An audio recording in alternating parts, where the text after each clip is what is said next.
Okay, I'm Chris Walton, I'm a meditation teacher. And I'm Dan Conneely, and I'm a meditation teacher. Micro meditations. Yeah. Short format meditations, mini meditations, little moments in the day when some kind of meditative activity is required for whatever reason. Yeah. We get asked about it a lot. Maybe even a stepping stone into meditation for some people. Yeah. Really interesting topic, little tools and techniques that people can introduce into their day in a really practical way. What have you got? Okay. Yeah, there's lots that this could mean, but let's go into my favourite thing, which is those moments in the day when you notice, when you've been meditating a while and you start to notice that, like, oh, I'm a bit full of emotions, or I'm a bit stressed. I'm not coming from that place of stillness, and you start to become more and more aware of that in your day, and you take action. So you could do all kinds of things, but a lot of the time I will just check in. I'll take a few breaths and relax the body, relax the face, relax the mind, and just sort of drop into the present.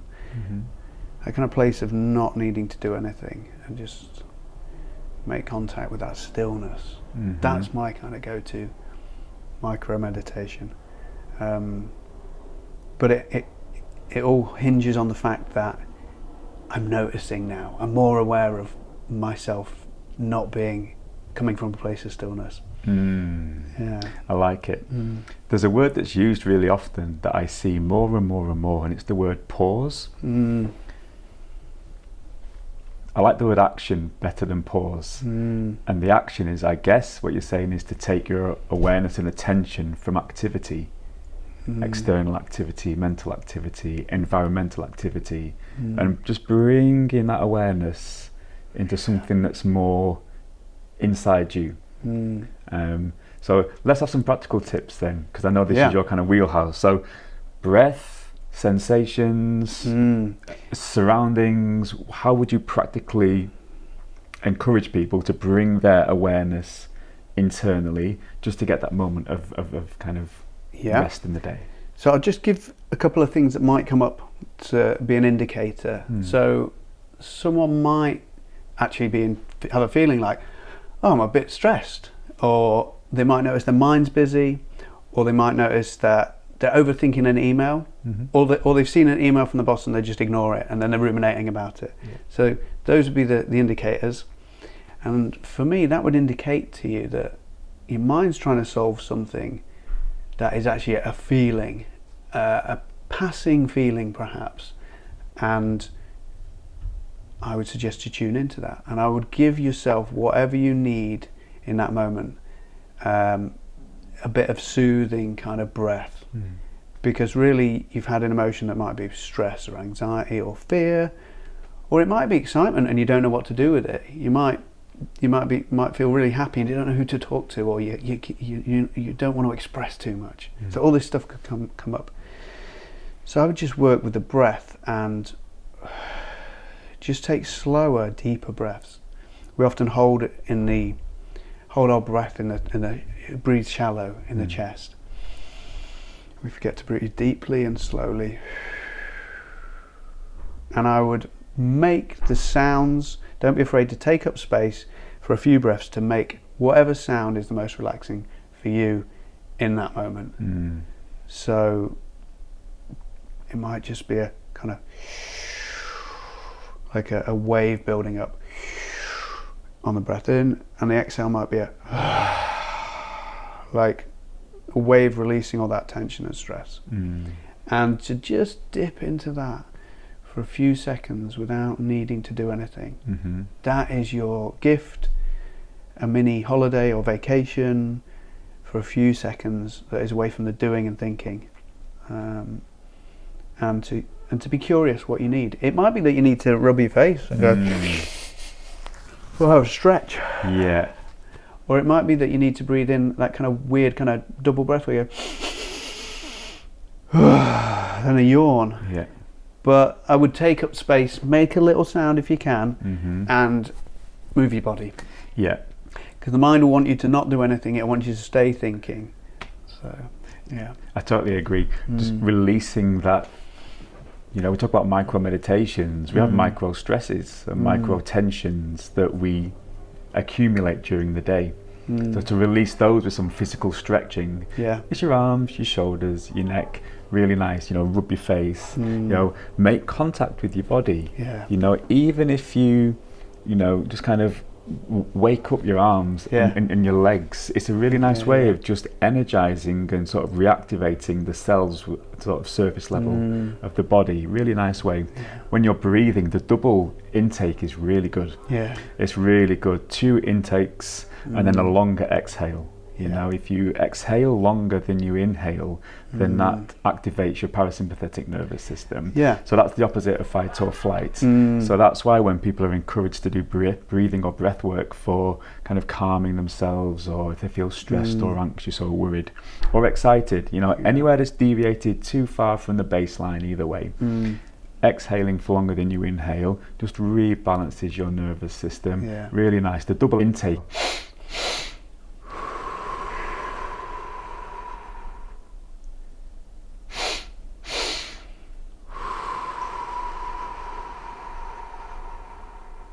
If you blow out of your mouth, you can control the kind of pace better. You can elongate the breath out. Box breath is great, shaped breathing. Really nice to do. And a lot of them are quite, not secretive, but you can do them in crowded spaces or in an office, which is a great environment to bring that calmness into your day. Yeah, I love that. And all of those things, like the making contact with the skin, the stretching, is that something that's happening in the present? So that'll bring you out of your head back into the present, back into the body, and the breath will also keep you present. You can't really do without the breath. So it really does take your attention when you start working with it.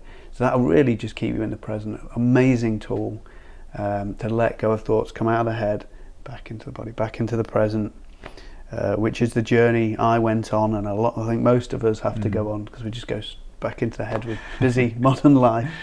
I'm just wondering, what other kind of versions of micro meditation might there be? So we mentioned earlier about people wanting to do extra meditations there, so they might have their practice, which might be 20 minutes, 30 minutes, whatever that is, and they want to sort of do another meditation in a day. What are your kind of thoughts on that? My advice would be, it depends on your practice. Seek advice from your teacher or your coach. My advice to my meditators is, don't add a third meditation into your day, unless there's some really kind of specific examples, long haul flights for etc. Or if you're recovering from illness, or if you're pregnant, those kind of situations, you can add in an extra meditation or do longer meditations, because the body's under a certain kind of stress or duress during those instances. If it's just because you're feeling anxiety or stress, excitement, whatever it may be, I wouldn't advise doing an extra meditation on top of your daily practice, because your mind will maybe start to associate meditation as a reaction technique when it should be, in my opinion, a proactive technique. So we want to just keep that distance between the two intentions. What I would advise is to do some shorter techniques like we've just discussed, some breath work. A really good micro meditation is something called body feeling, and it's a little bit like body scanning. So really great for anxiety or stress or worry. And it's kind of like a mini meditation, quite a mindfulness technique, and you just scan the body really slowly from the feet up to the head, and you just look for the most dominant sensation that you can feel, whether that's your heartbeat, whether it's the touch of your hands if they're clasped together, whether it's a kind of pain or a headache or a throbbing somewhere in the body. Somewhere will be a sensation that stands out above all others, and when you locate it from scanning, you just rest your awareness on it, and you just stay with it, and you just stay with that sensation with your eyes closed, perfect stillness. And you might kind of, don't engage with it too much, or you might try and think if there's a shape to it, or does it have rough edges, or if it was a colour, what would it be? And you're drawing your awareness inwards to find that sensation. Does it move? How does it move? Yeah. You know, does it pulse, or is the pain getting, or the sensation getting stronger or weaker? And you'll find that it might start dissipating. When it dissipates, you can scan the body, and you just find the next most dominant sensation. And you do this for 5 minutes. 5 minutes of eyes closed, body scanning, and just gently resting your awareness on the sensation. And it's a really nice calming activity to do. I would always advise people to do that rather than to shoehorn in another part of their meditation practice. I like that, because I think a lot of the time people can want to do a longer practice kind of to escape to a place of going beyond their thoughts, and it can be a bit forced in that way, even though be compassionate to yourself, that's understandable. When we get stressed, we don't want to feel that. But I like what you're saying, all of that technique about going towards the pain or into the body with a curiosity to what is present. That's a different energy. That's not escape, that's being curious to what's happening. That's and there's a subtle difference there. So yeah, I'd agree completely. Something like that is perfect for if you have that urge to do need to do a meditation in the day. And I'm always reminded of the phrase where attention goes, energy flows. I remember hearing it for the first time, and I thought, what's that? You know, that sounds a bit too far-fetched and a bit out there for my liking. But more and more I see instances where that's absolutely the case. You know, I was doing body scanning at an event, and there was a lady there who said that she had a pain in her neck for years, so much so that she couldn't really have full movement or rotation in her neck. So she said afterwards that when she was doing the body scanning and the awareness, her attention straight away went to here. That was the most dominant sensation that she had.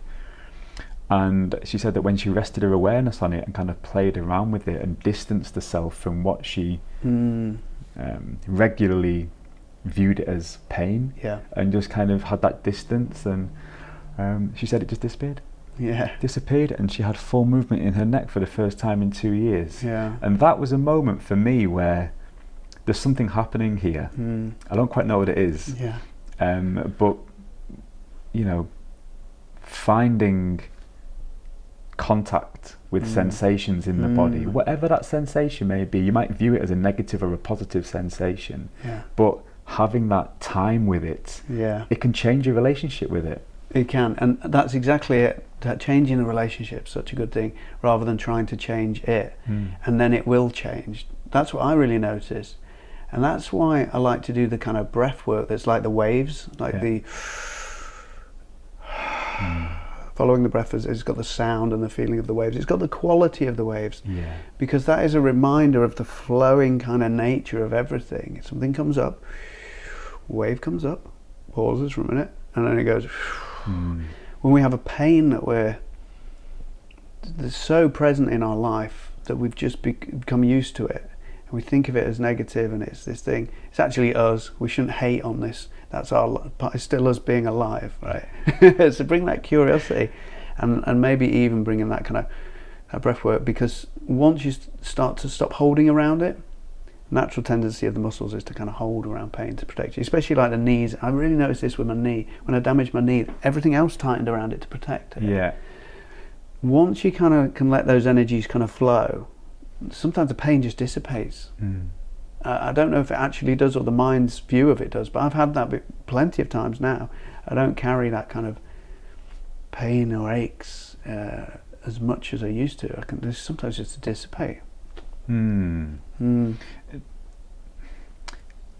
So we're saying that we're using these micro meditations to get comfortable with the instigator of why we're going to have micro meditations in the first place. If I feel anxiety, I'm going to have a micro meditation knowing that I may meet that anxiety head on. Or a stress or a pain or a worry. I might meet it head on in this micro meditation. Almost because by meeting it head on, like we just said, the experience may change my relationship with it. And that might benefit me moving forward, rather than having this standoff and just repeatedly pushing it away, pushing it away, I can actually work with it. Yeah. Really powerful thing to do for people as well. Amazing, life-changing, changing patterns, pain, or maybe it's a feeling of fear or stress, and we've just gone to ruminating, or we've just gone to like a habitual action, automatic behaviour. We've just done that for so long, that's what we do. Just to bring that curiosity in, to lean into it. Yeah. The answer could be to lean into it rather than avoid. Yeah. This is crazy. But once you start doing that, you can't help it. I'm always sort of, when I have a thought now, I'm always going under to go, oh, what was the feeling that gave that kind of thought? What how do I feel? Some part of me scared. I should pay attention to that. And sometimes I'll say to myself, if I'm ruminating, I'll say, you've had my attention all day. What am I not seeing? And then it just dissipates. Yeah. It's like, oh, you just had to witness this. Yeah. You just had to be there for this. Yeah. and understand that there may be something further back that's causing that rumination or that sensation. There may be a root cause that you need to try and get to, or at least be aware of. Yeah. Rather than thinking that it's just the surface level that's the issue or problem or reason. You mentioned the word stress. Yeah. This is all about calming your nervous system, really. The breath work and breathing in sort of cleansing or calming ways. A really great way just to rest your nervous system in those moments. That's why surgeons and snipers and sports stars, they have breath techniques when they have anxiety or stress in a moment or pressure. They're able to do some simple breathing techniques that will just calm their nervous system and allow them to engage in that action, whether it's an incision on a surgery or a penalty kick in a World Cup final, and they can manage that situation by managing their nervous system just with the breath or just with a simple technique, and it's really powerful, and people can do it day to day, and they should. They really should. And gratitude is a great way to massage the vagus nerve. It activates it. If you feel stressed or anxious, just giving gratitude, even silently giving gratitude to yourself. What am I grateful for today? What have I been grateful for recently? However big or small, that can instigate a really nice process of really nice blissful chemicals entering your stream when maybe the stress chemicals that are trying to take over, and it just counteracts anything to manage that nervous system. Is a great way to add these little things into your day. One more thing that might fit under the topic of micro meditation is this idea that you don't have to do a long meditation if it's in your day. If you've done your other practices, your regular practice, you can actually have a massive effect in a few breaths, and not to cling to this sort of idea that this concept that if I put in the effort for a half an hour or however long, if I meditate for an hour, I have to have my peace. Let go of all of that. The more you can let go of, the more you can let go of your stresses and thoughts in a couple of breaths. One breath sometimes is enough for me. Not always, but but I do think people have this kind of concept that they do something difficult, they'll get their reward, which is peace. But actually, you can have micro meditations. You can have a big change in a few seconds. Okay, so I wanted to share some micro meditations that I do, and they're all slightly different. So one is like if you're in the shower or in the bath, that feeling of the water and the heat on your body, just tuning into that can be just a lovely way into being the present. So it's not like a big meditation, it's just you stop for 15 seconds, 20 seconds, and just follow that feeling. And it's a pleasant feeling, warm water on your body. But I also do it in the sauna after the gym. So I'll practice a kind of mindfulness meditation. I'll check in with what is happening in the present. I don't even feel the heat rises, and after a while it gets kind of more and more intense. So this practice starts off quite easy. And so you just check in, you go, oh, I can feel that. I can feel the heat moving on my body. Yeah, I can feel that. I can hear the pool outside, kids playing in the pool. I dip into it for a few seconds. And then more feeling of heat. And then at some point it will become a bit more uncomfortable. And I love this because your nervous system is getting more and more activated in a safe situation. So I practice a bit more mindfulness. I lean into it. I check into what's going on in the present. Yeah. Can I just be with the feelings for a second? Can I be with the sounds again? And yeah, this is practice for in your day when your nervous system is stressed by emails and people. You're able to just tune into the feelings that are going on. So yeah, great place to do a meditation, the sauna. Yeah, and get the health benefits as well. Exactly, yeah. And I feel like I can stay longer in the sauna because I've changed that relationship with it. I've kind of lean into those feelings and sounds rather than thinking I've got to just kind of push against them. I can actually, what do they feel like? Oh, it's moving, it's gone. Oh, now I'm onto sounds. Rather than like I've got to push everything out. And that's the same with the stressful situations in your day. You lean into them and at some point you're like, oh, I was curious then. That pushed me off balance a little bit then. What did it feel like? Rather than that can never happen again and you're getting really bothered about it. Yeah.